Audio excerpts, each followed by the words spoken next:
భగవద్గీత జ్ఞాని అజ్ఞానికి స్వాగతం. ఈ రోజు మనకి మళ్ళీ గీతా ప్రభావతి గారు విశాఖపట్నం నుండి సీనియర్ పిరమిడ్ మాస్టర్ ఈ భగవద్గీత జ్ఞానం అందించడానికి మన జయంతికి జూమ్ వచ్చున్నారు. ముందుగా ఈ మన గురువు గారైన బ్రహ్మర్షి పితామహ పత్రిజీ గారికి, స్వర్ణమాల పత్రి అమ్మకి, ఆ శ్రీకృష్ణ పరమాత్ముడికి ఇంత అద్భుతమైన ఆ ధ్యానాన్ని, ఇంత అద్భుతమైన జ్ఞానాన్ని అందించిన ఆ పరమ గురువులకి ఒక్కసారి పాదాభివందనాలు తెలియజేసుకుంటూ ఈ రోజు సెషన్ మనం స్టార్ట్ చేసుకుందాం. సాధారణంగా వెల్కమ్ చెప్పుకుంటూ ఈ సెషన్ మనం స్టార్ట్ చేసుకుందాం. గణపతి ప్రార్థన, మన గురువు గారి ప్రార్థన చేసుకుందామండి. ఓం ఓం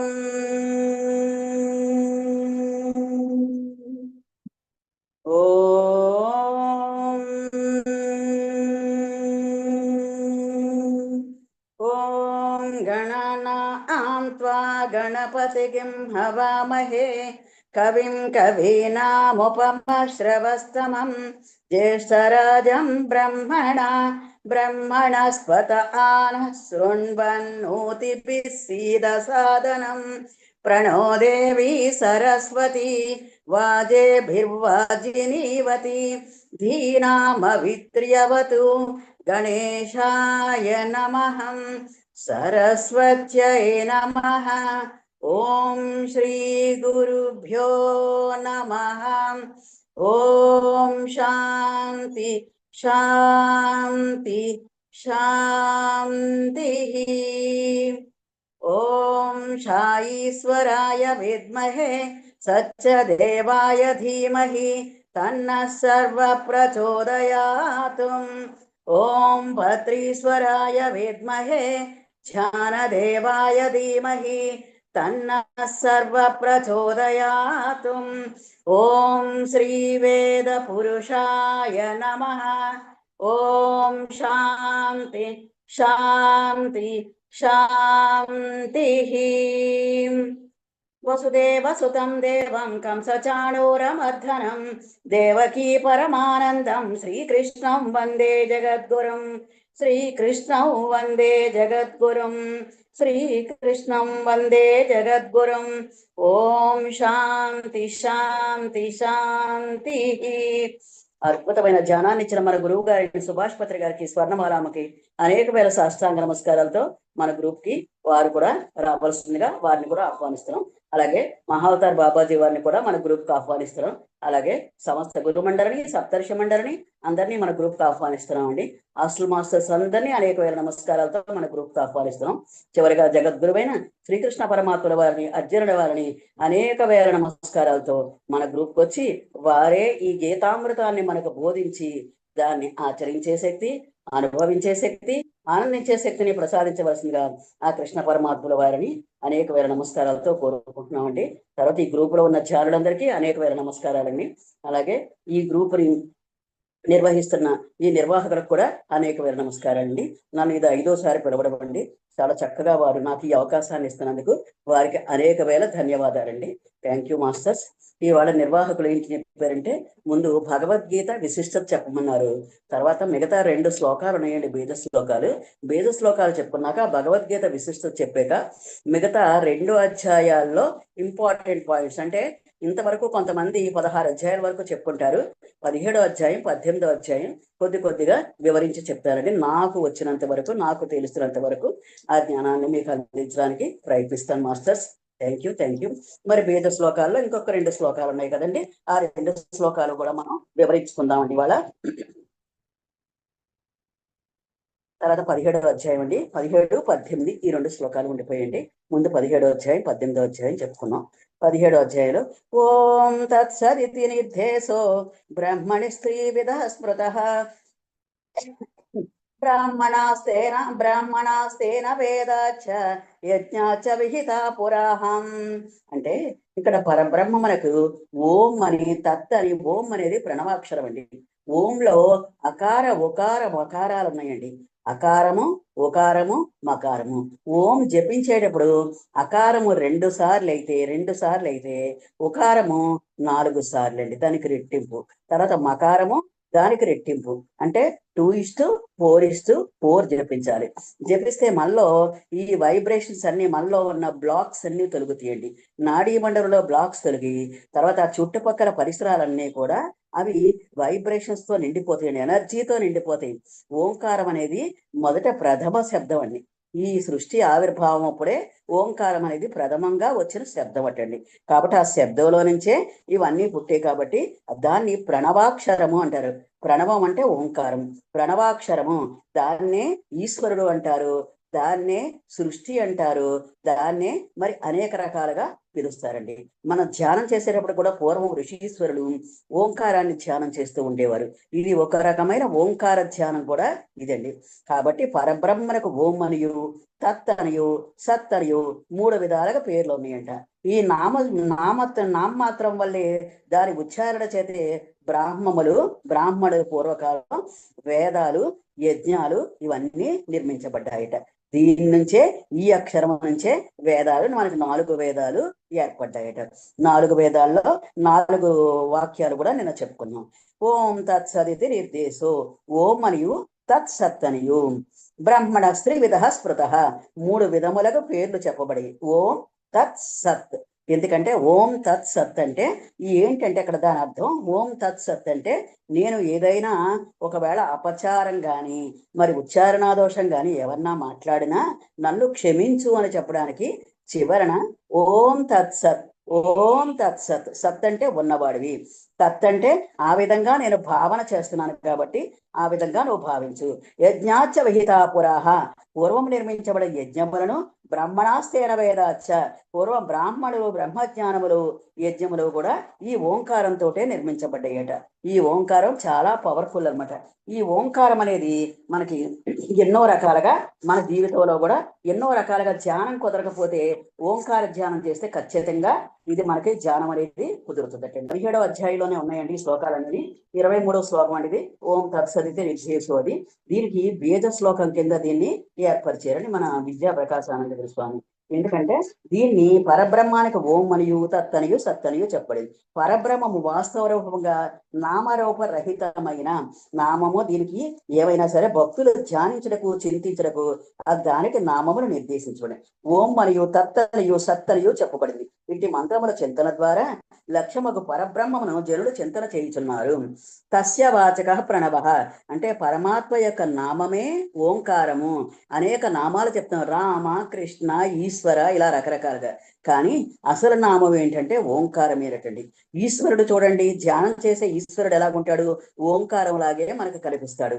కాబట్టి ఈ నామాన్ని జపించచ్చు దాని అర్థమును లెస్సగా భావించవలను. అంటే సృష్టి స్థితి లయ ఉంటదటండి ఓంకారంలో, సృష్టి స్థితి లయ. కాబట్టి పతంజలి మహర్షి కూడా ఓంకార మహిమల గురించి చాలా చెప్పి ఉన్నారట. కర్మానుష్ఠానం మంది ఏవైనా లోపాలు గాని విఘ్నాలు గాని దోషాలు గాని ఉంటే అవన్నీ ఈ పరమ పవిత్రమగు ఈ 3 నామముల ద్వారా, అంటే ఓం అనడం వల్ల అకార ఉకార మకారములు అనటం ద్వారా పటాపంచలు అయిపోతాయట. ఈ మంత్రాలన్నిట్లో ఇది శిరోమణిలాగా అయిందటండి. ఓంకారం అనేది శిరోమణి. చూడండి, మనం దేనికి చేసినా సరే ఓం నమ శివాయ, ఓం శ్రీరామ, ఓం జయ శ్రీకృష్ణ, ఇలా ఓం కృష్ణ, ఇలా రకరకాలుగా దేనికైనా సరే ఓం అనేది జపిస్తాము. అలాగే ఓం తత్సద్దానికి మరి ఒక అర్థం కుదండి. ఓం అంటే పరబ్రహ్మము, తత్ అనగా పరబ్రహ్మము. అంటే సత్ అంటే సద్వస్తువు, ఉన్న వస్తువు. తక్కినదంతా ఇదంతా సద్వస్తువు ఒక్కటే శాశ్వతం అండి. ఇది ఒక్కటే శాశ్వతము. మిగిలిన జగత్తంతా ఎంత ఏంటి, మిథ్యా వస్తువు, అది కనిపించదండి. సర్వవేదాంత సిద్ధాంత సారగ్రహము ప్రస్ఫుటముగా ఉన్నది. నామోచ్చారణ చేయుచు సద్వస్తువుగా బ్రహ్మమును సత్యముగా భావించుచు మిథ్యాభూతముగా దృశ్య జగత్తును అసత్యముగా తలచుచు వైరాగ్యభావన కలగాలట. ఓం తత్సత్. ఓం అంటే పరబ్రహ్మము కలదు, ఉన్నది ఎవరండి, పరబ్రహ్మమే. తత్ అంటే ఆ పరబ్రహ్మము, సత్ అంటే సద్రూపమైనది, శాశ్వతమైనది. అంటే తత్ అంటే ఆది, సత్ అంటే సద్వస్తువు, ఓం అంటే పరబ్రహ్మం. పరబ్రహ్మానికి ఎన్ని పేర్లు ఉన్నాయి, 3 పేర్లు ఉన్నాయి. ఓం తత్ సత్. ఈ 3 పేర్లు వాని యొక్క మహత్వం ఏంటి, వారి నామోచ్చరణ చేతనే పూర్వం బ్రాహ్మణులు వేదాలు యజ్ఞాలు సృష్టించగలిగారట. అయితే ఇక్కడ వివేకానంద స్వామి ఒకటి చెప్తాడు. కాబట్టి ఇక్కడ సద్వస్తువు అంటే శాశ్వతమైన వస్తువు అని చెప్తున్నారు. మరి అనంతమైన ఆత్మశక్తికి భౌతిక పదార్థం పైన మన ఆత్మశక్తి ఉంది. ఆత్మశక్తిని మనం ప్రాపంచకం వైపే నిలిపితే, భౌతిక పదార్థం పైన నిలిపితే మన ఈ శరీర వికాసం గాని ఈ భౌతిక వికాసం గాని కలుగుద్దటండి. కాబట్టి మనసుపై కేంద్రీకరిస్తే ఏం జరుగుద్ది? మనకి ధీశక్తి, తెలివితేటలు, జ్ఞానం పెంపొందుతుంది అట. తన మీదనే ఆత్మ మీదే నిలిపితే ఏంటి? నీలో ఉన్న భగవంతుని చూసే జ్ఞానం పెంపొందుతుందట. కాబట్టి ఆంగ్లేయులు అడిగారట వివేకానందుడిని. మరి అమెరికా వెళ్ళినప్పుడు ఇక చాలా ఇన్సల్టింగ్ గా వివేకానందుడిని, అసలు నువ్వు ఈ బట్టలేంటి, ఈ లోకం ఏంటి, నీ బట్టలు చాలా అసహ్యంగా ఉన్నాయి, ఈ సూటు బొట్టు వేసుకోవాలంటే అప్పుడు చెప్పాడట వివేకానందుడు, మేము బట్టలకు అంత ఇంపార్టెన్స్ ఏమో, లోపల ఉన్న ఆత్మకి ఇంపార్టెన్స్ ఇస్తాము, లోపల ఉన్న గుణాలకు ఇంపార్టెన్స్ ఇస్తాము, లోపల ఉన్న నీ ప్రవర్తనకి ఇంపార్టెన్స్ ఇస్తామని ఖచ్చితంగా కొండ బద్దలు కొట్టినట్టు చెప్పాడు వివేకానందుడు చికాగో సభలో. చికాగో సభలో జరిగితులకి అతను తృణీకారంగా ఉన్న అతను ఈ సభావేదిక అలంకరించగానే ఒక్కసారి అమెరికా అక్క చెల్లుళ్ళలారా అనేటప్పటికి ఏం జరిగిందంటే విపరీతమైన ధ్వనులు, కరతాళ ధ్వనులు మ్రోగినాయి అంట. ఆ వేదిక అంతా దద్దరిల్లిపోయిందంట. ఎవరు అమెరికా సోదర సోదరి మణులారా అన్న టాపిక్ లేదు. నా క్రైస్తవులారా, నా ముస్లింలారా, నా సిక్కుల్లారా, కానీ మనది సర్వమానవ సౌభ్రాతృత్వము. అన్ని మతాలు సారమే, మనం అన్ని మతాల సారమే ఆధ్యాత్మికత అనుకుంటున్నాం. కాబట్టి మన భగవద్గీత కూడా ఏ మతాన్ని ఉద్దేశించలేదు. మన భగవద్గీత కూడా ఏ కులాన్ని కానీ, ఏ మతాన్ని కానీ, ఏ పుస్తకాన్ని కానీ ఉద్దేశించలేదు. కేవలం నీలో ఉన్న ఆత్మస్థానం గురించే చెప్పింది. కాబట్టి అది సద్వస్తువు, అంటే మన శాశ్వతమైన వస్తువు, ఆ వస్తువు గురించే చెప్పింది. కాబట్టి ఆయన కూడా ఆ విధంగా చెప్తుంటే ఆ చికాగో సభలో 3 నిమిషాలు టైం ఇవ్వని వాళ్ళు అలాగ గంట సేపు చెప్పించారట ఆయన చేత. అలాగే ఆయన తోటి ఎన్నో ప్రవచనాలు ఇప్పించారట. అమెరికా దేశం అంతా ఎన్నో ప్రవచనాలు ఇప్పించారట. ఆఖరికి ఈ అడిగిన వ్యక్తికి ఇంకా అసూయపోలేదు. అసూయపోక ఒక రోజు లైబ్రరీకి తీసుకొచ్చి నీ భగవద్గీత చూడు, అట్టడుగున ఉన్నది, నీ భగవద్గీతకి ఆ స్థానం, ఆ ఆఖరి స్థానం ఇచ్చేమో అన్నాయట. అంటే లాస్ట్ స్థానం ఇచ్చేమో అన్నాయట. అంట్లోకి ఆయన చిరునవ్వుతో అన్నారట వివేకానందుడు, నిజమే, ఎందుకంటే ఆధ్యాత్మికతగా ముందు పునాది ఉండాలి, ఆ పునాది నా భగవద్గీత, ఆ పునాదే నా భగవద్గీత. అంటే ఆత్మ యొక్క ఆధ్యాత్మికతలోకి వెళ్ళాలంటే నా భగవద్గీతే పునాది. ఆ పునాది ఎప్పుడు గట్టిగా దృఢంగా ఉంటది. పునాది గట్టిగా దృఢంగా ఉంటేనే ఇల్లు కూడా గట్టిగా ఉంటది. కాబట్టి మరి ఈ ఆధ్యాత్మిక ప్రపంచం గట్టిగా ఉండాలంటే నా భగవద్గీతే ఉండాలి అని ఖచ్చితంగా వివేకానందుడు చెప్పాడు. ఇంకా ఆయనకు ఆశపోక ఓ రోజు పొట్లకు తీసుకెళ్ళి అడిగాడట, మరి ఇందులో 2 సంచులు ఉన్నాయి, ఒక సంచిలో జ్ఞానం ఉంది, ఇంకో సంచిలో డబ్బు ఉన్నాయి, కాబట్టి ఇందులో నీకు ఏది కావాలి అని అడిగాడు. అడిగితే ఈయన ఏం చెప్పారట, నాకు జ్ఞానం అక్కర్లేదు, మాకు విపరీతమైన జ్ఞానం ఉంది, కాబట్టి డబ్బే కావాలని అంట. చిచ్చి, మీ భారతీయుల బుద్ధులు పోనిచ్చుకోలేదు, మీ లేకు బుద్ధులు డబ్బు అడిగేవు అన్నారట. అంటే ఈయన చెప్పాట, ఎవరికి ఏది లేదో అది కోరుకుంటారు, నాకు జ్ఞానం సఫిషియెంట్ గా ఉంది, మాది వేదభూమి, ఎక్కడ చూసినా రాళ్ళు కూడా వేదాలు చెప్తాయి, అక్కడ మొక్కలు వేదాలు చెప్తాయి, మాకు జంతువులు వేదాలు చెప్తాయి, మాకు జంతువులు, క్రూర జంతువులు కూడా వేదం చెప్తుంది.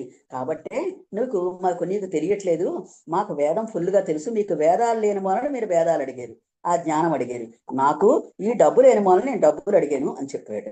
అప్పుడు వెంటనే కానీ చెందపోయిందంట ఆయన మొహం అంతా. ఆ విధంగా వివేకానందుడు మన భారతదేశ భవిష్యత్తుని ముందే నిర్ణయించి, భవిష్యత్తును ఊహించి ఆయన చక్కగా ఎన్నో ప్రవచనాలతోటి హిందూ మత సిద్ధాంతాలని, ఈ ఆధ్యాత్మికత సిద్ధాంతాలని, ఈ భగవద్గీతని అనేక దేశాల వాళ్లకు బోధించాడు. వివేకానందుడు ఎప్పుడూ భగవద్గీత శ్లోకాలే చెప్తూ ఆయన చక్కగా అందరినీ భగవద్గీత నేర్చుకోనివ్వడు.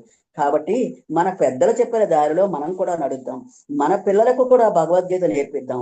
మరి ఈ గణపతి సచ్చిదానంద స్వామి అంటారు, మనం భగవద్గీత నేర్చుకుంటే మన ముందు 7 తరాలు, మన తర్వాత 7 తరాలు కూడా మనకి పాపం నుంచి నాశనం పొందుతారట, వాళ్ళు ముక్తిని పొందుతారట, వాళ్ళు ఆధ్యాత్మిక మార్గంలోకి వెళ్తారట, సరైన మార్గంలోకి వెళ్ళడానికి ఒక వైబ్రేషన్, ఒక దారి ఏర్పడుతుందట. కాబట్టి ఎవర్రా నేర్చుకోండిరా, భగవద్గీత ఖచ్చితంగా నేర్చుకోండి అని చెప్తున్నారు గణపతి సచ్చిదానంద స్వామి. కాబట్టి మనం ఈ భగవద్గీతని చాలా జాగ్రత్తగా మనం నేర్చుకోవాలి, మన పిల్లలకు చెప్పాలి, మన మనవలతో కూడా మనం చెప్పించాలి. ఓకే అండి. 18వ అధ్యాయం అండి, 78వ శ్లోకం. అయితే ఇందులో చాలా ఇంపార్టెంట్ శ్లోకాలు ఉన్నాయండి. ఎందుకంటే శ్రద్ధాత్రయ విభాగం అంటే శ్రద్ధ అంటే 3 రకాలైన శ్రద్ధను చెప్తున్నాడు. ఏమిటది? తామసిక శ్రద్ధ, మరి రాజసిక శ్రద్ధ, సాత్విక శ్రద్ధ. ఎలాంటి శ్రద్ధ కావాలి? ఈ శ్రద్ధాత్రయ విభాగంలో యజ్ఞము, దానము, తపస్సుతో మన కర్మలు పునీతం అవుతాయటండి. యజ్ఞము, దానము, తపస్సు. మనం అంత చెప్పుకోవాలంటే టైం ఉండదు. కాబట్టి మనం ఏం చేద్దామంటే ఇందులో కొన్ని ముఖ్యమైన శ్లోకాలు చెప్పుకుందాం. అంటే 14, 15, 16. మనం ఇప్పుడు తపస్సుకు సంబంధించింది కాదు, మన ధ్యానానికి సంబంధించి కాబట్టి ఈ ధ్యానం చెప్పే శ్లోకాలు చెప్పుకుందాం. ఈ ధ్యానం చెప్పే శ్లోకాలు అంటే ఇప్పుడు 14వ శ్లోకం. దేవద్విజు గురు ప్రాజ్ఞ పూజనం శౌచమార్జవం బ్రహ్మచర్యమహింసా చ శారీరం తపముచ్యతే. దేవద్విజ గురు ప్రాజ్ఞ అంటే దేవతలను, బ్రహ్మనిష్ఠులను, గురువులను, జ్ఞానులను. పూజనం అంటే పూజించుట. శౌచమార్జవం, శౌచం అంటే బాహ్య అభ్యంతర శుచి కలగడం. శౌచం అంటే బాహ్యంగా స్నానం చేస్తాము, అభ్యంతరంగా కూడా ఆలోచనారహిత స్థితిని కలిగి ఉండడము. అంటే బాహ్య శౌచము, అంతర్ శౌచము కూడా కలిగి ఉందటండి. ఆర్జవం అంటే రుజుత్వము కలిగి ఉన్నాడు. రుజుత్వం అంటే సక్రమమైన ప్రవర్తన కలిగి ఉన్నాడు, చక్కటి ప్రవర్తన కలిగి ఉన్నాడు.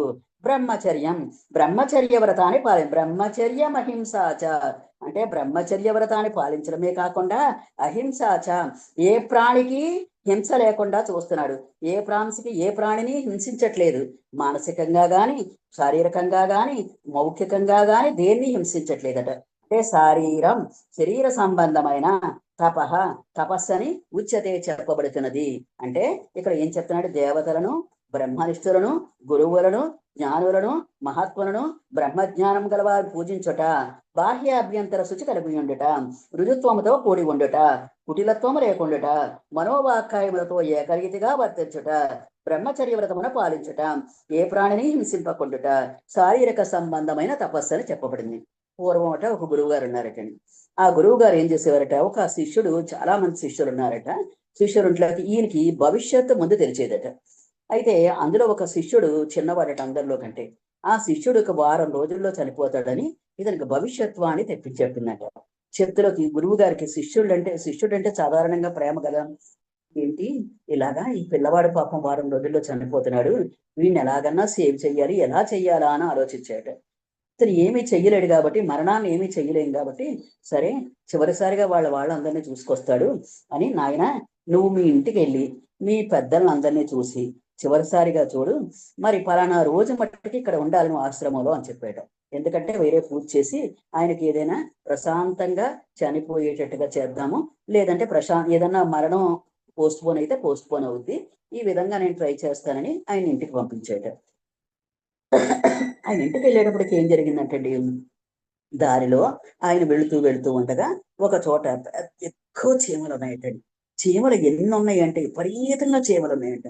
ఆ చీమలు ఒక నది ఒడ్డున చక్కగా అవి ఆహారాన్ని తెచ్చుకొని ఆ చిన్న దీంట్లో పుట్టలో పెడుతుంట్లకి ఈ లోపల ఈ నది పొంగి నీరు పుట్ట దగ్గరకు రావడం మొదలెడితే ఈ అబ్బాయికి చాలా బాధేసిందట. అయ్యో ఇన్ని లక్షల చీమలు చచ్చిపోతే దీనికి ఉపాయం ఏంటి, దీన్ని ఏదన్నా ఆలోచించలేనా, నేను ఇంటికి ఇవాళ కాకపోతే రేపన్నా వెళ్తాను అని ఏం చేసేట, అక్కడ రాళ్ళన్నీ తెచ్చి ఆ పుట్ట చుట్టూ పేర్చేటండి. పుట్ట చుట్టూ పేర్చి కొంచెం మట్టి కూడా తీసుకొచ్చి ఆ పుట్ట చుట్టూ మట్టి పోసేట, పెద్ద ఎత్తునింత దెబ్బలాగా పోసేట. పోస్తే నది నీళ్లు వరద వచ్చినప్పుడు ఏం జరిగింది, ఆ నీళ్లు ఈ రాళ్లను కొట్టుకుని వెనక్కి వెళ్ళిపోవడం మొదలెట్టేయట. ఇలా ముందుకు రాకుండా వెనక్కి వెళ్ళిపోవడం మొదలెట్టేయట. ఈ చీమలు రక్షింపబడ్డాయి. ఆ వాళ్ళంతా చేసేటట్ట రాత్రికి ఈ నది నీరు ప్రవహించడం మానేసి అది వెనక్కి తిరిగి ప్రవహించిందట. ప్రవహించాక అప్పుడు ఆ భగవంతుడికి నమస్కరించాయట. మహానుభావ, ఎన్ని లక్షల చీమలను బ్రతికించేవు, నీదే ఇదంతా, నేను కాదు, నా చేత చేయించేవంతే, నాకు ఈ అవకాశాన్ని ఇచ్చేవు అని భగవంతుడికి మనస్ఫూర్తిగా నమస్కారం చేసుకుని ఇంటికి వెళ్ళిపోయాడట. ఇంటికి వెళ్ళిపోయి వారం రోజులు అయిపోయిందంట. గురువు గారు రమ్మన్న రోజు ఈ పిల్లవాడు రావాలి, ఈ పిల్లవాడు రావట్లేదు. గురువు గారికి టెన్షన్ వచ్చేస్తుంది. ఏంటి, వీడు పాపం ఎంతో బుద్ధిమంతుడు, పెద్దల సేవ చేసేవాడు, పూజ చేసేవాడు, తపస్సు చేసేవాడు, అందరినీ గౌరవించేవాడు, అందరి అనుగ్రహం తీసుకున్నాడు, అహంకారం లేదు, అభిమానం లేదు ఈ పిల్లవాడికి, అంత ఆధ్యాత్మిక మార్గంలో ఉన్న పిల్లవాడు చనిపోయాడు ఏటో వాళ్ళ ఇంట్లోనూ, పిల్లవాడు రాలేదు అని చాలా ఉదయం నుంచి కాలుగాలిన పిల్ల తిరుగుతున్నాడు గురువు గారు. ఎందుకంటే శిష్యుల మీద మమకారం ఉంటుంది. మన పిల్లల మీద మనకి ఎంత మమకారం ఉంటుందో గురువు గారికి కూడా శిష్యుల మీద అంత మమకారం. అయితే మరి చీకటి పడే వేళకి ఎవరో మనిషి వస్తున్నట్టు చప్పుడు అనిపించిందట. గబగబా బయటకు వచ్చాట. బయటకు వస్తేలోకి ఈ శిష్యుడు చక్కగా నడిచి వచ్చి గురువు గారి కాళ్ళకి దండం పెట్టాడు. ఆశ్చర్యపోయాట.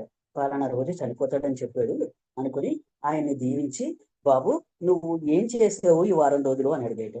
అంటే నేను వెళ్ళేటప్పుడు ఇలాగ చీమలు రక్షించానండి, మరి అంతే నేను చేసింది, లక్షల చీమలు బ్రతికినాయి, ఇంటికి వెళ్ళాను, మా అమ్మా నాన్నతోటి అందరితోటి హాయిగా ఉన్నాను, అందరినీ ఆశీర్వాదం తీసుకున్నాను, తీసుకుని మళ్ళీ ఈ రోజు వచ్చాను, వచ్చేటప్పుడు కూడా చీమల పుట్టను చూశాను, అది సురక్షితంగా ఉంది అని చెప్పేట. చెప్తులోకి అప్పుడు ఆయనకు అర్థమైందంట, ఒక మంచి పని చేశాడు, ఎన్నో లక్షల చీమలను బ్రతికించాడు, ఎన్నో లక్షల చీమలను బ్రతికించే కర్మ చేశాడు కాబట్టి, అలాంటి మంచి సుకర్మ చేశాడు కాబట్టి ఈయన మరణాన్ని కూడా పోస్ట్పోన్ చేసుకోగలిగాడు. అంటే ఈ పెద్దల దీవెనల వల్ల, మరి అంతేకాదు ప్రాణికోట్ల దీవెన వల్ల ఈ మరణాన్ని కూడా పోస్ట్పోన్ చేసుకునే కెపాసిటీ ఆయనకుంది. అందుచేతే మనం శారీరక, వాచిక, మానసిక త్రివిధ తపస్సుల గురించి ఈ ఘట్టం చెప్పబడుతుందంట. సాధకులు ఈ 3 విధములైన తపస్సును చక్కగా సేవించి త్రికరణ శుద్ధులై తపస్సు గురించి వివరణ చెయ్యాలట. ముందు పెద్దల సేవనం చెయ్యాలట. అంటే దేవ, ద్విజ, గురు, వరాజ్ఞనం, పెద్దలని, బ్రహ్మనిష్ఠుల్ని పూజించాలి. వారి యొక్క ఫలితాన్ని, వారి యొక్క దీవెనలు తీసుకోవాలి, వారి యొక్క అనుగ్రహం తీసుకోవాలి. అప్పుడు మనం ప్రణిపాతం చెయ్యాలటండి, సాష్టాంగ నమస్కారం చెయ్యాలట. పెద్దలు కనిపించిన, మరి గురువులు కనిపించిన ప్రణిపాతం చేయడం వల్ల వాళ్ళ యొక్క వైబ్రేషన్, వాళ్ళ యొక్క తపశ్శక్తి అది ఆ కాళ్ళ అడుగున ఉన్న నరాల ద్వారా మన చేతులకు వచ్చి మనలోకి వ్యాపిస్తటండి. అందుకే మన పూర్వం సాష్టాంగ నమస్కారము, ప్రణిపాతము, దీనికి ఒక శ్లోకమే చెప్పారు గురువు గారు, మన కృష్ణ పరమాత్మ. తద్విద్ధి ప్రణిపాతేన పరిప్రశ్నేన సేవయా ఉపదేక్షంతి తే జ్ఞానం జ్ఞానినస్తత్వదర్శినః. తద్విద్ధి, ఆ విధంగా, ప్రణిపాతేన, ప్రణిపాతేన అంటే సాష్టాంగ నమస్కారం చేసి తర్వాత ఆ పెద్దల దీవెనలు అందుకొని తద్విద్ధి ప్రణిపాతేన పరిప్రశ్నేన సేవయ. ఎలాగ ప్రశ్నలు వెయ్యాలట? ఆత్మకు సంబంధించిన, ఆత్మ నుంచి వచ్చిన ప్రశ్నలే వెయ్యాలట. శారీరకం నుంచి వచ్చినవి కానీ, మనసు నుంచి వచ్చిన కానీ ప్రశ్నలు గురువు గారితో బాధించకూడదట. నీ ఆత్మ నుంచి వచ్చిన ప్రశ్నలే పరిప్రశ్నలు. ఆయన విశ్రాంతిగా కూర్చున్నప్పుడు చక్కగా ఆయన పరిప్రశ్నలు అడగాలట. పరిప్రశ్నలు అడిగి సేవయ అంటే గురువులని, పెద్దలని సేవ చెయ్యాలి. వాళ్ళ కాళ్ళు నొక్కడం, వాళ్ళకి ఆహారాన్ని అందించడానికి కావలసిన మరి కట్టెలు తెచ్చివ్వడం, ఇలాంటి పనులన్నీ చెయ్యాలట. చేయడం వల్ల ఏం జరుగుద్దండి? తద్విద్ధి ప్రణిపాతేన పరిప్రశ్నేన సేవయ. ఇందులో 3 చెప్తున్నాడు.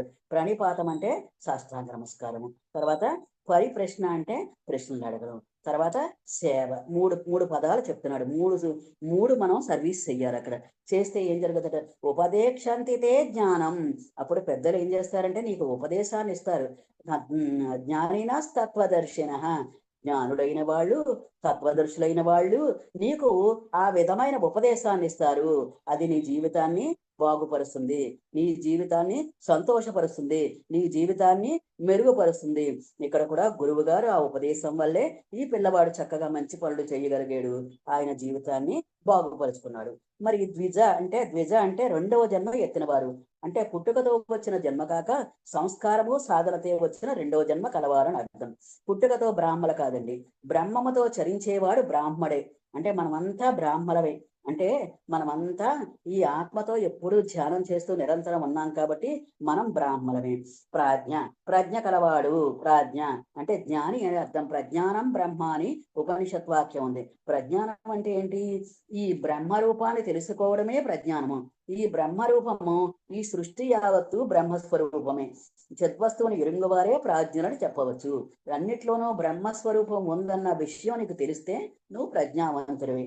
కాబట్టి అట్టి ప్రాజ్ఞులను మహనీయులను సత్కరించుట, పూజించడం ఒక విధమైన తపస్సు అని ఇక్కడ చెప్పబడుతుందంట. శౌచము మనశుద్ధి, అంతర్శుద్ధి కూడా కలగాలి. మనశుద్ధి, శరీర శుద్ధి, పరిసర శుద్ధి కూడా కలగాలంటండి. మానసికంగానే కాకుండా శారీరకంగానే కాకుండా పరిసరాల శుద్ధి కూడా కలగాలి. ఎందుకని? పరిసరాలు అస్తవ్యస్తంగా పెట్టి చాలా మురికొడుతూ తర్వాత పనికిరాని వస్తువులు ఇంట్లో పేర్చేసి పనికిరాని బట్టలన్నీ ఇంట్లో చేర్చేసి మనం చిందరవందరగా ఉంటే అది ఎలా ఉందో నీ మనస్సు కూడా ఆ విధంగానే ఉంటుందట. కాబట్టి ఎప్పటి వస్తువులు అప్పుడు బయట విసిరేయడం కానీ ఎవరికైనా అవసరమైన వాళ్ళకి ఇవ్వడం కానీ చేసి మన ఇంటిని చక్కగా నీట్గా ఉంచుకోవాలట. పరిసర శుద్ధి కూడా కావాలి. మురికి భావనల పాత వస్తువులు ఉన్నప్పుడు ఆ మురికి భావనలు కూడా కలుగుతాయట. పాత వస్తువులు వాడని వస్తువుల్లో ఎనర్జీ అంతా బ్యాడ్ ఎనర్జీ వస్తుందండి. ఆ బ్యాడ్ ఎనర్జీ క్రమంగా ఇల్లంతా వ్యాపిస్తట. కాబట్టి అటక మీద మన పెద్దలు ఇంతకు ముందు బోళ్ళు వస్తువులు పెట్టేవారు. ఆ వస్తువులన్నీ తీసి అవసరమైన వాళ్ళకి ఇచ్చేయడము, అమ్మేయడము, ఎవరిని లేదంటే పడేయడము, ఏదో చేయాలి. ఆర్జవం రుజుత్వము అంటే కుట్ర కపటము, ఆ శౌచమార్జవం ఉన్నాడు కదా, కుట్ర కపటము కౌటిల్యము లేకుండా పాము వలె వక్రత లేకుండా చక్కగా బ్రహ్మచర్యంతో అహింసతోటి ఉండాలని దీని శారీరక తపస్సు అంటారు. అయితే 15వ లోకం అనుద్వేగకరం వాక్యం సత్యం ప్రీహితం చయత్ వాంగ్మయం తప ఉచ్యతే స్వాధ్యాయాభ్యాసనం చైవ వాంగ్మయం తప ఉచ్యతే. అనుద్వేగకరం అంటే ఉద్వేగం లేకుండా మాట్లాడాలి. అంటే ఆవేశం లేకుండా ప్రశాంతంగా మాట్లాడగలగడం రావాలి. వాక్యం మంచి వాక్యాలు నీ నోటంట రావాలి. అందుకే మన గురుగారు వాక్ శాస్త్రం ఎక్కువగా చదవమని చెప్పేవారు. వాక్ శాస్త్రం చాలా అవసరం. దీన్ని వాచిక తపస్సు అంటారు. తర్వాత మనం ఏం మాట్లాడినా సత్యం మాట్లాడడం నేర్చుకోవాలి. సత్యం అది సత్యమా కాదా అని ఆలోచించి సత్యమైతేనే నోరెప్పాలి, లేకపోతే మౌనంగానే ఉండాలి. ప్రియహితం అంటే అతనికి సత్యం కూడా ఎలా చెప్పాలట? ప్రియమైన దానిగా చెప్పాలట. చాలా ప్రియం కలిగించేటట్టుగా చెప్పాలట. ప్రియహితం చేయత్ స్వాధ్యాయాభ్యాసనం చైవ అంటే స్వాధ్యాయాభ్యాసనం అంటే అనేక వేదాలు అనేక పుస్తకాలు నువ్వు చదివి దాని నుంచి వాంగ్మయం నేర్చుకోవాలి. అంటే వాక్కు యొక్క మయం, వాక్కుని ఏ విధంగా ఉపయోగించాలి, వాక్కుని ఏది ఉపయోగిస్తే నీకు అవసరము, నీ శ్రేయస్సుకు అవసరము, నీకు ఆత్మకు అవసరము అన్నది తప ఉచ్యతే అంటే అదే తపస్సని చెప్పబడింది. ఉచ్యతే అంటే చెప్పబడింది. కాబట్టి ఇతరులకు మనస్సు బాధ కలిగింపనియు సత్యమైనదియు ప్రియమైనదియు మేలు కలిగించినది వాక్యమును వేదాదుల యొక్క అధ్యయనం అభ్యసించట, ఉపనిషత్తులు, భగవద్గీత, భారతము, భాగవతము, రామాయణము, యోగ వాసిష్టము మొన్నగ వారిని అభ్యసనం చేయుట, ప్రణవాది మంత్రములను జపించుట వాచిక తపస్సు అని ఇక్కడ చెప్పబడిందండి. వాచిక తపస్సు అంటే వాక్కుతో చేసే తపస్సు. ఇక్కడ మౌనం కూడా ఉంటుంది. రకరకాలుగా మౌనం అనేది మనస్సుతో సంబంధించింది. మౌనం కూడా వస్తుంది 16వ శ్లోకంలో. కాబట్టి వాచిక తపస్సు అంటే పరులకు నొప్పి కలగజేయకుండా ఉండాలి, సత్యంగా ఉండాలి, ప్రియంగా ఉండాలి, హితంగా ఉండాలి. వాడికి నువ్వు తప్పు చేస్తున్నావు అని ఖండించడం కాదు, ఏ విధంగా తప్పు కృష్ణ పరమాత్మ చెప్పినట్లుగా చెప్పాలి. 18వ అధ్యాయంలో ఒక శ్లోకంలో చెప్తాడు కృష్ణ పరమాత్మ, అర్జున ఈ విషయాలు ఈ గుణాలు లేకుండా ఉంటే నువ్వు ఈ మంచి స్థానానికి వెళ్తావు, ఈ గుణాలు ఉంటే నువ్వు మరి ఇది నీవేంటంటే అధోగతికి వెళ్తావు. నువ్వు ఊర్ధ్వగతికి వెళ్తావా అధోగతికి వెళ్తావా అన్నది నీ ఇష్టం. ఇది నీ ఇష్టం వచ్చినట్లుగా నువ్వు చెయ్యి, నీ ఇష్టమే కానీ ఇందులో నా ఇష్టం ఏమీ లేదు అన్నీ చెప్తాడు. అన్నీ చెప్పి అర్జున ఇది నీ ఇష్టం, నువ్వు ఎవరి వాస్తవానికి వాడే కారణం కాబట్టి యద్భావం తద్భవతి కాబట్టి నీలో భావం ఏదైతే నువ్వు ఏం చెయ్యాలనుకుంటున్నావో అది చెయ్యి అని చెప్పి వదిలేస్తాడు. కానీ ఎవరిని ఇక్కడ డిమాండ్ చేయడు. అలాగే ఇక్కడ కూడా చక్కగా హితం కలిగేటట్టుగా చెప్పాలి, అంతేగాని కమెంట్ చేయకూడదు. కమెంట్ చేస్తే వాళ్ళు వినరండి. కాబట్టి మనం చక్కగా వాళ్ళ మనసు నొప్పించకుండా మనం చెప్పగలిగేటట్టుగా చెప్పాలి. దీన్ని వాచిక తపస్సు అంటారు. వాచిక తపస్సు అంటే ఇప్పుడు రమణ మహర్షి తర్వాత రమణ మహర్షి అలాగే అవసరమైతేనే మాట్లాడేవారు, కానీ ఎప్పుడు ఆయన మాట్లాడేది ఎక్కువ మౌనంలోనే ఉండేవారు రమణ మహర్షి.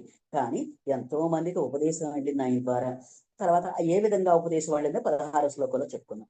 మన ప్రసాద సౌమ్యత్వం మౌనమాత్మ వినిగ్రహ భావ సంశుద్ధిరిచ్చేత తపో మానసముచ్యతే. మనఃప్రసాద సౌమ్యత్వం, మనస్సును నిర్మలంగా ఉంచుకోవాలట. అంటే కలతనందరియకుండా, ఎటువంటి రాగద్వేషాలు రాకుండా స్వచ్ఛంగా ఉంచుకోవాలట.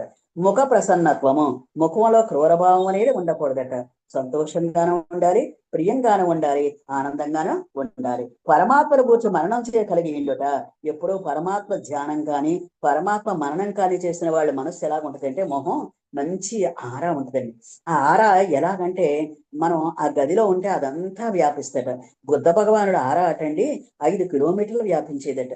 5 కిలోమీటర్లు వ్యాపించి బుద్ధ భగవానుడు వస్తుంటే అక్కడ వాళ్ళంతా ప్రజలకంతా క్రూర భావాలు పోయి మంచి భావాలు కలిగేయట. ఎందువల్లంటే ఆయన వైబ్రేషన్ వల్ల. నీకు బుద్ధ భగవానుడు మొన్న కథ చెప్పాను కదండి, పాము కప్ప.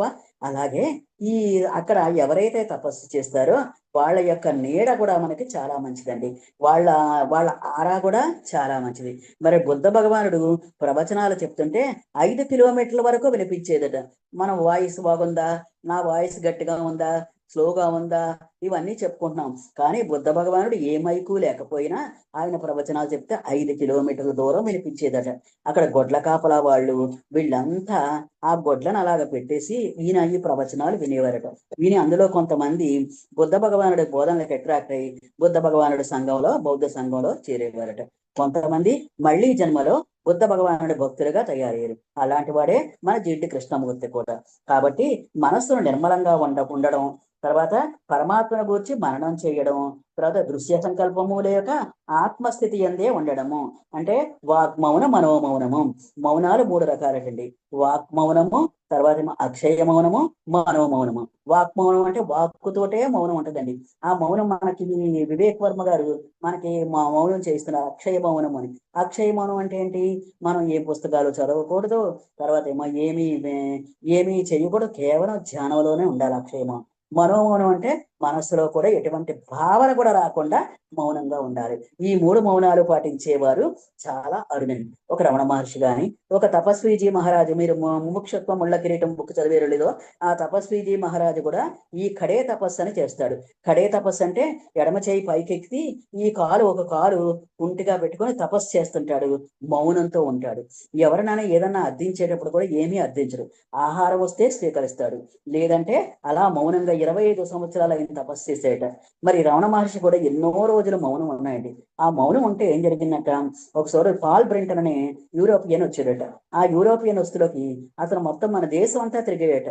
ఏంటంటే అతనికి కొన్ని ఆధ్యాత్మిక సందేహాలు ఉంటే ఆ సందేహాల కోసం దేశం అంతా తిరిగాడు, కానీ ఎక్కడ ఆయనకి డౌట్ క్లారిఫై అవ్వలేదట. మరి నడిచే దేవుడు చంద్రశేఖర సరస్వతి స్వామి కంచి పరమాచార్య స్వామి ఆయన దగ్గరికి ఎక్కడో పాదయాత్రతో ఆయన పెడితే అక్కడ కూర్చుని అక్కడేమో అతని ఇంటర్వ్యూ అడిగితే వాళ్ళు ఇవ్వలేదట. మీరు విదేశస్తులు, మీకు మేము ఇంటర్వ్యూ ఇవ్వమన్నారట. ఏమంటే ఈయన భీష్మించి కూర్చొని 3 రోజులు ఆ స్వామి ఎదురుగానే, ఆ టెంట్ ఎదురుగానే అక్కడ ఒక చెట్టు కింద కూర్చొని తపస్సు చేస్తూ కూర్చున్నాడు. అప్పుడు చంద్రశేఖర సరస్వతి స్వామి వారికి తెలిసి ఆయన్ని పిలిపించి ఆయన విషయాలన్నీ అడిగాడట. అడిగి ఈయన డౌట్స్ అన్ని చెప్తే అప్పుడు చెప్పాడు, నీ గురువు అక్కడ అరుణాచలంలో ఉన్నాడు ఆల్రెడీ, అతని దగ్గరికి వెళ్ళు, అతని దగ్గరికి వెళ్ళడం వల్ల నీకు శ్రేయస్సు కలుగుద్ది, నీ గురువే నీకు అన్ని సమాధానాలు చెప్పగలిగే స్థితిలో ఉన్నాడు, కాబట్టి నువ్వు వెళ్ళు. ఈయన చెప్పలేక కాదు, ఇప్పుడు ఒక్కొక్కరికి ఒక్కొక్క గురువు కనెక్ట్ అవుతాడు, ఆ గురువే చెప్పాలి. అంచేత ఇతరుల దాంట్లో వేలు పెట్టరు మహాత్ములు. కాబట్టి చంద్రశేఖర సరస్వతి స్వామి వారు ఆ విధంగా రమణ మహర్షిని ఆధ్యాత్మిక బోధ కోసం ఆయన దగ్గర పంపుతారు. అప్పుడు అరుణాచల్ వెళ్ళి ఆయన ఫస్ట్ టైం గురువు గారిని రమణ మహర్షిని చూశాడు. చూసి నమస్కారం చేసి, అయ్యా నాకు చాలా డౌట్స్ ఉన్నాయి, ఈ ఆధ్యాత్మిక సందేశాలు ఈ భారతదేశం అంతా తిరిగాను, నాకు ఎవ్వరు ఏమీ చెప్పలేకపోయారు, నా డౌట్స్ క్లారిఫై అవ్వలేదు. మెహర్ బాబా దగ్గరికి వెళ్ళాను, ఏదో బాబా దగ్గరికి వెళ్ళాను, అందరి దగ్గరికి వెళ్ళాను, నా డౌట్స్ క్లారిఫై అవ్వలేదు, నా డౌట్స్ ఇవన్నీ మీరు చెప్పగలరా అని అంటే రమణ మహర్షి మౌనంలో ఉన్నా అంటే ఓకే అని ఓకే అని పలక మీద రాసేట. ఏమని, ఒక అరగంట ధ్యానం చెయ్యి, లేకపోతే 10 నిమిషాలు ధ్యానం చెయ్యి అన్నట. సరే అని, ఏంటి నేను సమాధానాలు అడుగుతుంటే ధ్యానం చేయమంటాడు అని, సరేలే మరి ఏదో చెప్పాడు కదా పెద్ద ఆయన అని ధ్యానంలో కూర్చున్నాయట. ధ్యానంలో కూర్చుంటే ఏం జరిగిందటండి, ఆ ధ్యానం వల్ల అతనికి 3 గంటలు సమాధి స్థితికి వెళ్ళిపోయేటట్టండి. ఒంటి మీద స్పృహ లేదు. ఈయన ఆత్మ ఈయనలో రమణ మహర్షిలో కలిసిపోయిందట. ఆసిపోయి ఈయన ఆత్మ ఈయన దగ్గర లేదు. ఆత్మ కూడా సూక్ష్మ శరీరంలో వెళ్ళిపోయి ఆ రమణ మహర్షితో కలిసిందటండి. మరి టెలిపతి ద్వారా తెలిసిందో, క్లెయిర్ వాయిస్ ద్వారా తెలిసిందో కానీ ఇతను సమాధానాలన్నీ తెలుసుకున్నాడు. తెలుసుకొని ఆ సమాధి స్థితి నుంచి ఈయన గురువు గారు లేపితేనే, రమణ మహర్షి లేపితేనే అప్పుడు లేచాడు. లేచి ఒక్కసారి సాష్టాంగ నమస్కారం చేసి భక్తితోటి వెళ్ళిపోయాట. బయటికి వెళ్ళాక శిష్యులు అడిగారట, బోళ్ళు సందేహాలు అన్నావు, అదేవో మేము నేర్చుకుందామని మేము అనుకుంటే నువ్వు ఏమీ అడగకుండా వెళ్ళిపోయేటట్టు. అప్పుడు చెప్పాట, నా సందేహాలన్నీ సమాధిలో సందేహాలన్నీ తీర్చబడ్డాయి అని చెప్పాట. అప్పుడు వాళ్ళు ఆశ్చర్యపోయారట. ఈయన కూడా ఆశ్చర్యపోయి ఎన్నో సంవత్సరాలు అక్కడ ఉండి ఆయనతో తపస్సు చేసి ఆయన సందేశాన్ని తీసుకొని అప్పుడు యూరప్ వెళ్ళాడు పాల్ బ్రింటన్. ఈ వేద శ్లోకం ఏంటంటే, యత్ర యోగీశ్వర కృష్ణో యత్ర పార్థో ధనుర్ధర తత్ర శ్రీ విజయో భూతిర్ధ్రువాని తిర్మతిర్మమ. ఇది సంజయుడు చెప్పిన శ్లోకం అండి. సంజయ మహానుభావుడు చెప్పిన ఈ శ్లోకం గురించి మనకి చివరి శ్లోకం చెప్పాడండి, వేద శ్లోకం చెప్పాడు మన గురువు గారు. ఎందుకని? సంజయుడు మహాపుణ్యవంతుడు, అక్కడ జ్ఞాని కాబట్టే ఆయన చెప్తాడు ధృతరాష్ట్ర మహారాజా, నేను చెప్పింది యథార్థము, నేను చెప్పింది 100% యథార్థము. ఎందుకని? మరి ఇక్కడ ఎక్కడ యోగీశ్వరుడైన శ్రీకృష్ణ పరమాత్మ ఉన్నాడో, ఎత్ర పార్థో ధనుర్ధర, అక్కడ అర్జునుడు ధనుర్ధారి అయి ఉన్నాడో, తత్ర అక్కడ శ్రీ లక్ష్మి విజయము భూతిర్ధ్రువ అంటే ఐశ్వర్యము, ధ్రువ దృఢమైన నీతి నియమము ఇవన్నీ ఉన్నాయని నా యొక్క అభిప్రాయము, నా యొక్క దృఢమైన అభిప్రాయము. నా ఒళ్ళంతా గగురు పొడుస్తుంది. ఆ కృష్ణ పరమాత్మ చెప్పిన భగవద్గీతకి నా ఒంట్లో ప్రతి అణువడువు అది ఎంతో ఆనందంతో, ఎంతో తన్మయత్వంతో, ఆ కృష్ణ పరమాత్మ మీద భక్తితో, అర్జునుడి మీద భక్తితో నేను చాలా చాలా ఆనందపడుతున్నాను అని సంజయుడు చెప్పేట. ఈ గీతా గ్రంథము ఈ శ్లోకంతో పరిసమాప్తమవుతుంది. భగవత్ సాన్నిధ్యమందు, భక్తుల సాన్నిధ్యమందు ఎట్టి శుభప్రదమైన వాతావరణం ఏర్పడను ఈ శ్లోకము ద్వారా వెల్లడి చేయబడిందట. కాబట్టి ధనుర్ధార్యకు అర్జునుడు ఎక్కడ ఉంటాడో, మరి యోగీశ్వరుడు కృష్ణుడు ఎక్కడ ఉంటాడో అక్కడ సంపద, విజయము, లక్ష్మియు, తర్వాత ఏమో ఐశ్వర్యము, నీతి, నడవడి అన్నీ ఉంటాయని మన సంజయుల వారికి ఉవాచ, మన ఉవాచ కూడా. అందుకే ఇక్కడ ధర్మరాజు మరి పాండవులు యుద్ధంలో గెలిచారు, ఈ రాజ్య సంపదను తీసుకున్నారు, ఆధ్యాత్మిక సంపదను తీసుకున్నారు. వాళ్ళు చక్కగా మరి స్వర్గానికి ఆనందంగా వాళ్ళు వెళ్ళగలిగారు. మరి దుర్యోధనుడు ఏం జరిగింది? ఆయన 5 ఊళ్ళు కూడా ఇవ్వనన్న లోభత్వంతో, ఆయన సూదిమన కూడా మోపని లోభత్వంతో, సూదిమన కూడా దొరకకుండా ఆ యుద్ధ భూమిలో విగత జీవిగా పడి ఉన్నాడు. 100 మంది పుత్రులు చనిపోయారు. సూదిమన లాంటి స్థలం కూడా ఈయనకు మిగలలేదు. కాబట్టి మనం నోటితో ఏం మాట్లాడతామో అదే విశ్వం చేస్తండి. ఆ విశ్వం మరి నువ్వు కుళ్ళు బుద్ధితో చేస్తే అది నీకే వర్తిస్తుంది. నువ్వు మంచి బుద్ధితో వాళ్ళు ఆనందంగా ఉండాలి అనుకుంటే ఆ ఆనందం నీకే వర్తిస్తుంది. ఏం చేసినా సరే విశ్వానికి నువ్వు ఎవరికి చేస్తున్నావు అనేది లేదు. అదేంటంటే నీ నోటంటా ఏ మాట వస్తే ఆ మాట నీకు విజయం వస్తుంది. నేను ప్రాక్టికల్ గా కూడా చూశాను, అది ఖచ్చితంగా నిజమవుతుందండి. ఇది అంచేత మన నోటంట చెడ్డ మాట రాకూడదు, నెగిటివ్ అనేది రాకూడదు. Only positive. నేను చెయ్యగలను, నేను 10 మందికి నేను సహాయపడగలను, నేను అందరినీ హెల్ప్ చేయగలను అని ప్రతి వాళ్ళు మనం నెగిటివ్ కాకుండా పాజిటివ్ సంకల్పాలే పెట్టుకోవాలి. ఇంకా మిరాక్యులస్ సంకల్పాలు పెట్టుకోవాలి. నేను పిరమిడ్ కడతాను, నేను ధ్యానం క్లాస్ పెడతాను, నేను ధ్యానం క్లాస్ లో చెప్తాను. ఇప్పుడు హేమ గారు చెప్పారు 108 రోజులు ధ్యాన యజ్ఞం ఎంత గట్స్ ఉంటే పెట్టగలరండి. చక్కగా అందరు మాస్టర్లు తీసుకొచ్చి పెడుతుంది. కాబట్టి ఇది మిరాక్యులస్ థాట్స్. ఇలాంటి మిరాక్యులస్ థాట్స్ పెట్టుకుంటే మన జీవితం ధన్యమవుతుంది.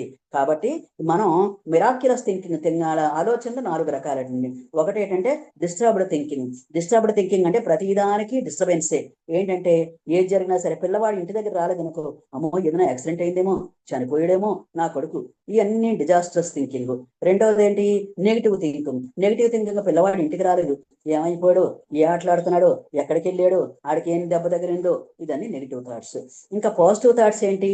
నా పిల్లవాడు క్షేమంగా వస్తాడు, ఖచ్చితంగా వస్తాడు. అది పాజిటివ్ థాట్స్. మరి మిరాక్యులస్ థింకింగ్ ఏంటి? మా వాడు ఏదో ఒక పని గురించి ఉండిపోయాడు, ఆ పని పూర్తి చేసి మిరాక్యులస్ గా అతను జయం పొంది వస్తాడు అనేది మిరాక్యులస్ థింకింగ్. ఈ 4 ఆలోచనలు మనం గుర్తుపెట్టుకోవాలి. పై 2 ఆలోచనలు వద్దు. పాజిటివ్ మిరాక్యులస్ థింకింగ్ లోనే మనం ఎప్పుడూ ఉందాము. కృష్ణ భగవానుడు కూడా అదే చెప్తున్నాడు. ఈ సబ్ కాన్షియస్ మైండ్ కూడా మనకి ఈ పాశుపతాస్త్రం బుక్ కానీ, మరణవలేని మీరు కానీ, ఈ బుక్స్ అన్ని అవే చెప్తున్నాయి. మనం ఎప్పుడు పాజిటివ్ థింకింగ్, మిరాక్యులస్ థింకింగ్ లోనే ఉండాలి. అయితే ఎప్పుడైనా మనకి ఒకవేళ విజయం రాకపోయినా, మనకి ఏదైనా రాకపోయినా మనం ఏం చెయ్యాలి? దాని గురించి బాధపడకూడదు. ఒక పిల్లవాడు గుడికి వెళ్ళేటట్టండి. గుడికి వెళ్తే తల్లి అక్కడ కట్టె పొంగలి, చక్కెర పొంగల్ కూడా ఇచ్చాట. ఆ పిల్లవాడు చిన్నవాడు మారనాడు ఏం చేశాడు? గబగబా చక్కెర పొంగల్ తినేసాట. ఈ కట్టె పొంగల్ తినేటప్పుడు ఒక మిరియం గింజ వచ్చిందంట. అమ్మో నాకు వద్దనండి. అప్పుడు ఏమన్నాడు తల్లి? నాయనా, ఇది ప్రసాదం, భగవంతుడు ఇచ్చిన ప్రసాదాన్ని రెండు సమానంగా స్వీకరించాలి. సమత్వం యోగ ఉచ్యతే అంటే సమానంగా స్వీకరించడం అనేది నువ్వు నేర్చుకోవాలి. సమానంగా స్వీకరిస్తేనే అప్పుడు నువ్వు దేవుడికి ఇష్టడైన వాడు అవుతావు. కష్టం గాని, సుఖం గాని, సుఖం గాని, దుఃఖం గాని ఏదైనా సమత్వం యోగ ఉచ్యతే, సమానంగా భావించాలని కృష్ణ పరమాత్మ మనకి చాలా చక్కగా చెప్పాడు. ప్రతి జీవి విజయాన్నే కోరుకుంటాడు కానీ అపజయాన్ని కాదు, సంపదనే కోరుకుంటాడు కానీ దారిద్ర్యం కాదు. అవి లభించిన ఉపాయం ఏంటి? ఆ ఉపాయం ఈ శ్లోకాన్ని చెప్పాడు. ఆ ఉపాయం ఏంటి? భగవంతుణ్ణి నమ్మాలి, ఆ కృష్ణ పరమాత్మని నమ్మాలి. ఆ కృష్ణ పరమాత్మని మనం ధ్యానించాలి, తపించాలి. మనం చక్కగా ఆ పరమాత్మతోటి అనుసంధానం అవ్వాలి. ధ్రువానీతి అంటే నీతి కూడా కలగాలి. ఈ కృష్ణ పరమాత్మను చేయడం వల్ల మనకు నీతి కలుగుతుంది. కాబట్టి ఈ కృష్ణ పరమాత్మ దయతోటి మనం చక్కగా భగవద్గీతామృతాన్ని చక్కగా మనం వింటున్నాం. కాబట్టి ఈ భగవద్గీతని మనం అందుకే లాస్ట్ లో కృష్ణ భగవానుడు ఏంటంటే 66వ శ్లోకంలో చెప్తాడండి. ముందు 65వ శ్లోకంలో ఒక విషయం చెప్తాడు. మన్మనాభవ మద్భక్తో మజ్జాజీ మాం నమస్కురు మామే వైశ్య సత్యం తే ప్రతిజానే ప్రియోసిమి. మన్మనాభవ మద్భక్తో మజ్జాజీ మాం నమస్కురు, నాయందు మనస్సుంచు. ఇవన్నీ కావాలంటే మనం ఏం చేయాలండి? నన్నే నాయందు మనస్సుంచు, నా ఎడల భక్తి కలుగుంచు, నన్ను ఆరాధించు, నన్ను నమస్కరించు, మామే వైశ్యసి, నన్నే పొందగలవు అని చెప్తారండి. అంటే నీవు నన్ను కావాలనుకుంటే నా యందు భక్తితో ఉండు, నన్ను నమస్కరించు, నన్నే పొందగలవని కృష్ణ పరమాత్మ చెప్తున్నాడు. విద్యా ప్రకాశానంద స్వామి ఏం చెప్తారంటే, కృష్ణ భగవానుడు సాధనలటండి 5 రకాల సాధనలు చెప్పాడట. చాలా బాగుంది, నాకైతే చాలా నచ్చింది. ఏమిటండి స్నానం? ముందట స్నానం అట. నకారాలు 5 నకారాలు చెప్పాడు. ఏంటి ఆ నకారాలు? ముందు స్నానం గురించి చెప్పాడట, 2 గానం గురించి చెప్పాడట, 3 ధ్యానం గురించి చెప్పాడట, 4 జ్ఞానం గురించి చెప్పాడట, 5 దానం గురించి చెప్పాడట. స్నానం అంటే శౌచం ముఖ్యం కాబట్టి ఖచ్చితంగా శౌచం ఉండాలి. రెండోది గానం అంటే భగవంతుని యొక్క దగ్గర కూర్చొని మనం ముందు భజన చెయ్యాలి. భజన అంటే మన చిత్తం, మనం నోటితోటి భజన చేయడం వల్ల ఏం జరుగుతుందంటే మనలో ఉన్న కల్మషాలన్నీ బయటకు పోతాయి. తర్వాత భజన చేసాక అంటే మంత్రాలు గాని భజన గాని చేసాక ధ్యానంలో లీనమైపోవాలట. ధ్యానంలో లీనమైపోతే అక్కడ ఆత్మతోటి అనుసంధానం అవుతుంది. అక్కడ నీకు స్థిత ప్రజ్ఞత అనేది వస్తుంది, ఆలోచన లేని స్థితి వస్తుంది. తర్వాత ఏం జరుగుద్దటండి? 4వది జ్ఞానం అనేది వస్తట. జ్ఞానం అంటే విచారణ, స్పిరిచువల్ బుక్స్ విచారణ చెయ్యాలటండి. విచారణ అంటే ఏంటి? నేను ఎలా ప్రవర్తిస్తున్నాను, నేను ఏమన్నా మరి నెగిటివ్ గా ప్రవర్తిస్తున్నానా, నేను పాజిటివ్ గా ఉన్నానా, అందరికీ సర్వీస్ చేస్తున్నానా, అందరి ఎడా ప్రేమగా ఉన్నానా, సర్వజీవుల్ని కరుణాభావంతో చూస్తున్నానా, అహింస లేకుండా ఉన్నానా, ఇవన్నీ నేను గుణాలతోటి నేను సాత్విక గుణము నిర్గుణత్వంతో ఉన్నానా లేదా, ఇవన్నీ విచారణ చేసుకోవాలట. 5వది దానము. నీ శక్తి కొలది దాన ధర్మాలు చెయ్యాలట. నిష్కామ ఫలాశక్తితో నీ శక్తి కొలది దాన ధర్మాలు చెయ్యాలట. అందుకే కర్మ, భక్తి, జ్ఞానము. కర్మ అంటే సూక్ష్మం. సూక్ష్మం అంటే ఏంటి?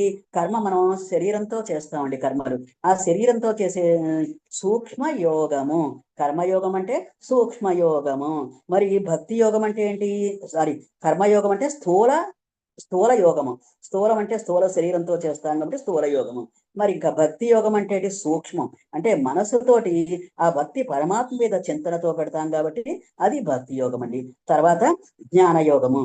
జ్ఞానయోగం దేనితో వస్తుందండి? మనకి ఆత్మజ్ఞానం వస్తేనే ఆ జ్ఞానం అనేది వస్తుంది కాబట్టి జ్ఞానయోగము.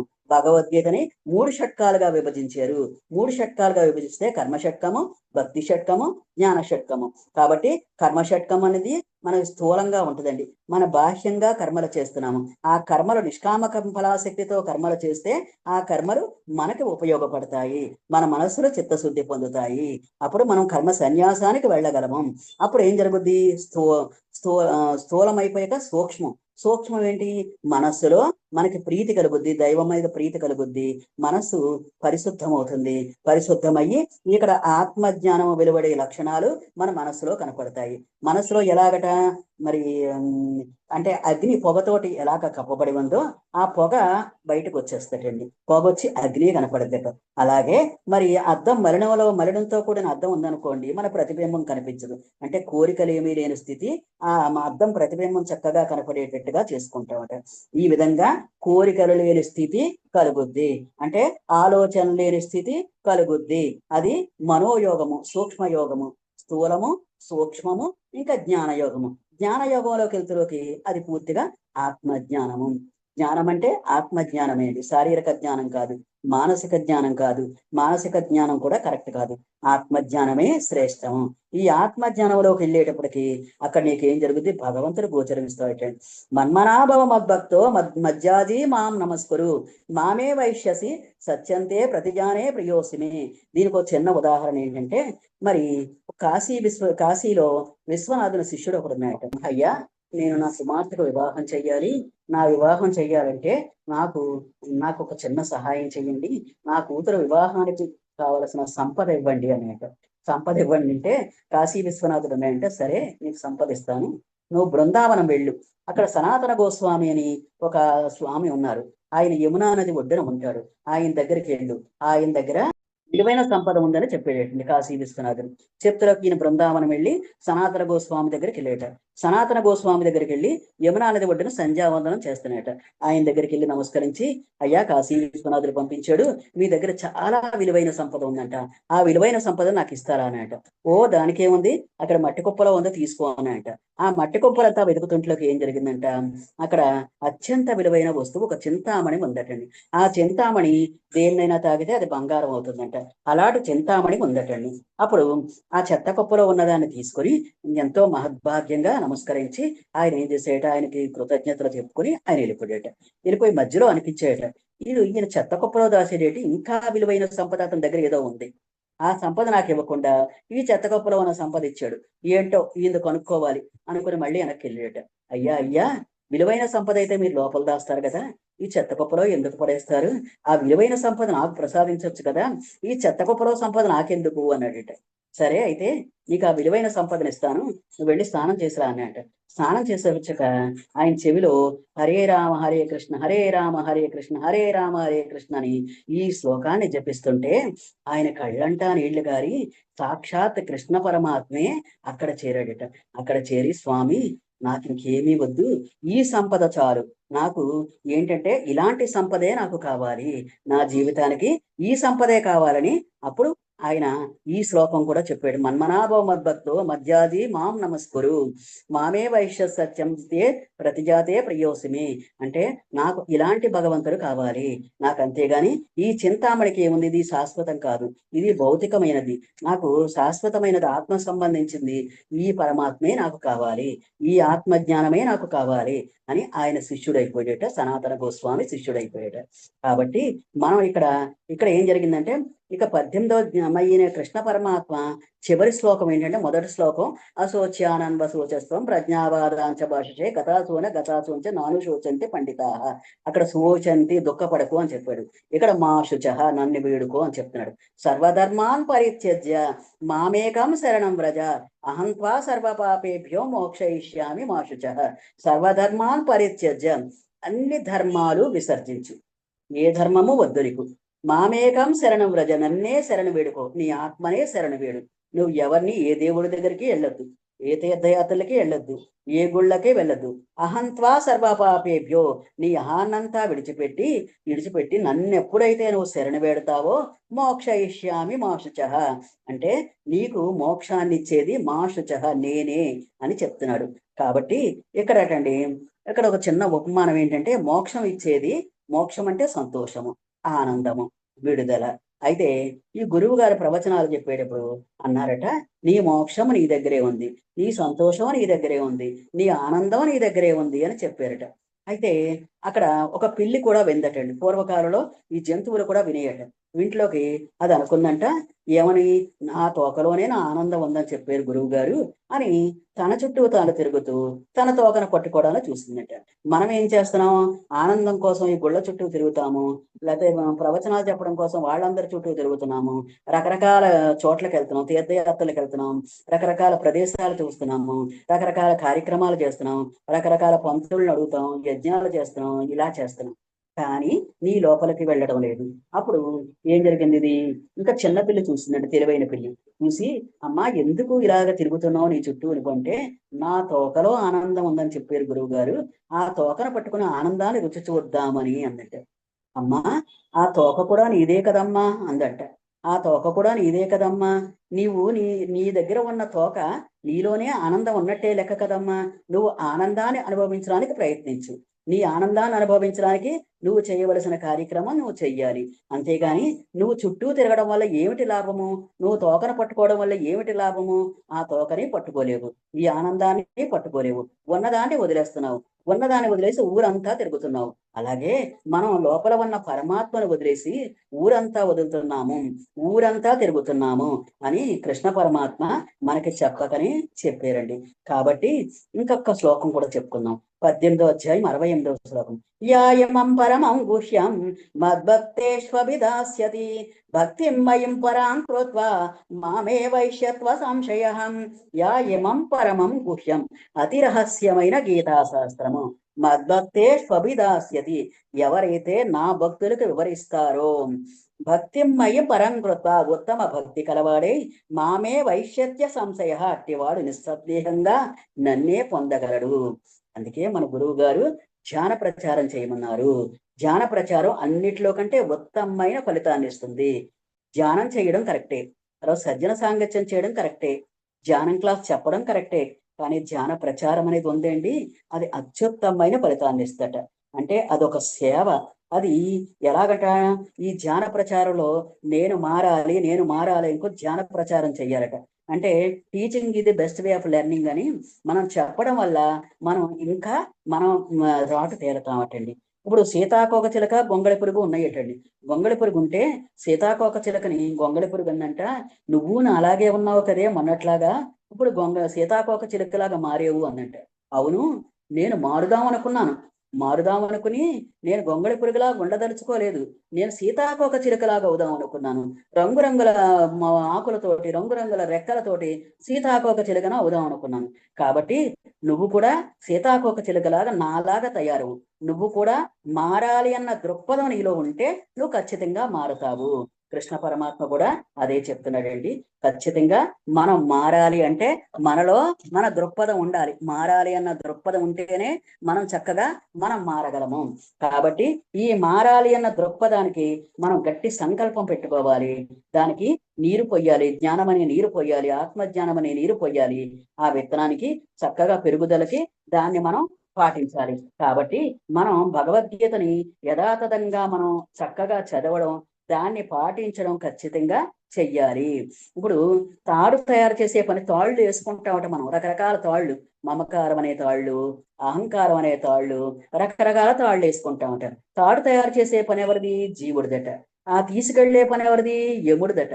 యముడు ఏం చేస్తాడు, మన తాళ్ళన్నీ తయారు చేసుకున్నాక ఆ బలమైన తాళ్లతోటి యముడు పట్టుకెళ్తాడట. మరి ఎక్కడికండి, అక్కడ నరకానికి కానీ ఎక్కడికైనా సరే, అందుకని పట్టుకెళ్తాడు. కాబట్టి మనం ఏం చెయ్యాలండి, ఈ నకారాత్మక ఆచరణలు ఖచ్చితంగా చెయ్యాలి. స్నానము, గానము, ధ్యానము, జ్ఞానము, దానము, శక్తి కొలది దాన ధర్మాలు చెయ్యాలి. తర్వాత ఇవన్నీ పంచనకారాల్లోనే ఈ సాధనలు చెప్పారు భగవద్గీత కృష్ణ పరమాత్మ. బ్రహ్మాండమంతయు నేనే, జీవులు ఈ కర్మచక్రంలో బంధించబడి ఉన్నారు. వాళ్ళు ఎక్కడైతే ఏ గుణాలు పట్టుకుని ఉన్నారో ఆ కాగడాలు పట్టుకుని ఉన్నారో ఆ కాగడాలతో వాళ్ళే ధ్వంసం అవుతున్నారు అని చెప్తున్నాడు. అందుకనే సర్వధర్మాన్ పరిత్యజ్యలో అశోచ్యతో శోచత్వంతో ప్రారంభమై మా శుచ ఆనందం కలుగుతుంది.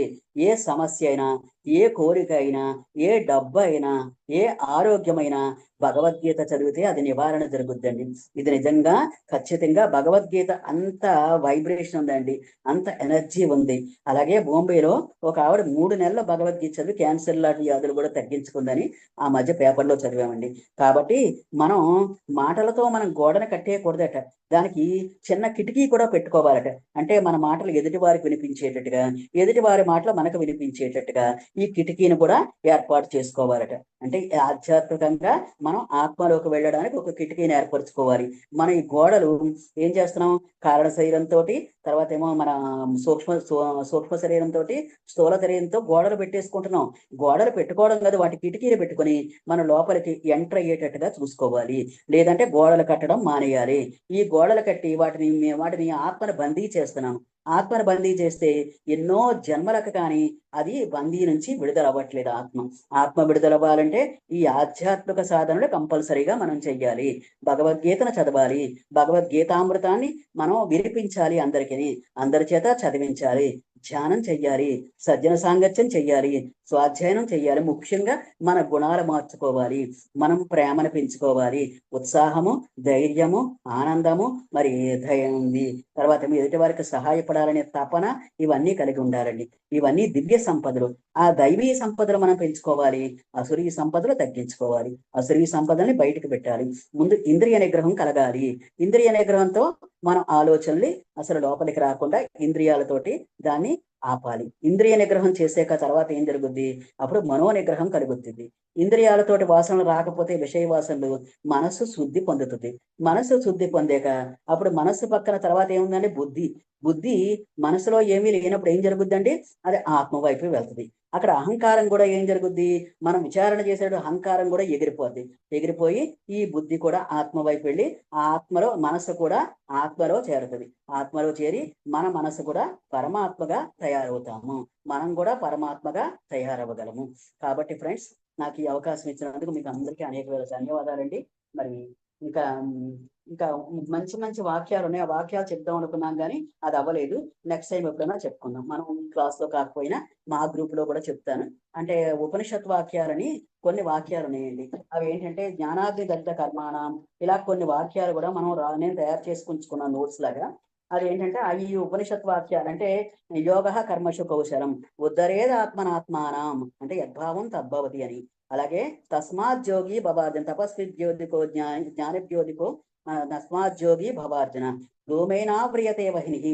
తర్వాత ధ్యాయతో విషయాన్ వంశః, నియతం కురు కర్మత్వం, పరిత్రాణాయ సాధూనాం, ప్రకృతేర్గుణ సమ్మూఢాః, మనుష్యాణాం సహస్రేషు, శ్రద్ధవాన్ లభతే జ్ఞానం, అసంశయం మహాబాహో అభ్యాస వైరాగ్యం, శ్రేయాన్ స్వధర్మో విగుణః, క్షమః శత్రౌ చ మిత్రౌ చ, అతో వా ప్రాప్యసే స్వర్గం, వాయుర్నావమివాంబసి, ముక్త సంగ సమాచరః, యోగక్షేమం వహామ్యహం, నహి జ్ఞానేన సదృశం పవిత్రమిహ విద్యతే, జ్ఞానినస్తత్వదర్శినః, జ్ఞానాగ్ని దగ్ధ కర్మాణం అపిచేదసి పాపేభ్యః. అలాగే సన్యాసస్తు అచిరేణాధిగచ్చతి, పద్మపత్రమివాంబస, పండిత సమదర్శినః, వినాశకాలే విపరీత బుద్ధి. ఇలాగా కొన్ని పాయింట్స్ కూడా రాసుకున్నాం. ఇది శ్రీమద్ భగవద్గీతాసు ఉపనిషత్తు బ్రహ్మ విద్యాయాం యోగ శాస్త్రే శ్రీకృష్ణార్జున సంవాదే ఏ తత్పరం శ్రీకృష్ణార్పణమస్తు, ఏ తత్పరం శ్రీకృష్ణార్పణమస్తు, ఏ తత్పరం శ్రీకృష్ణార్పణమస్తు. యోగే సంసచిదానందౌ వాసుదేవ వ్రజ ప్రియం, ధర్మ సంస్థాపక వీరం, కృష్ణ వందే జగద్గురుం, శ్రీకృష్ణ వందే జగద్గురుం. సర్వధర్మాన్ పరిత్యజ్య మామేకం శరణం వ్రజ, అహం త్వా సర్వ పాపేభ్యో మోక్షయిష్యామి మా శుచః. ఓం స్వస్తి ప్రజాభ్యః పరిపాలయంతాం న్యాయేన మార్గేణ మహీమహీషాః, గోబ్రాహ్మణేభ్యः సోమస్తు నిత్యం. సమస్త లోకాః సుఖినో భవంతు, సమస్త లోకాః సుఖినో భవంతు, సమస్త లోకాః సుఖినో భవంతు. ఓం శాంతి శాంతి శాంతి.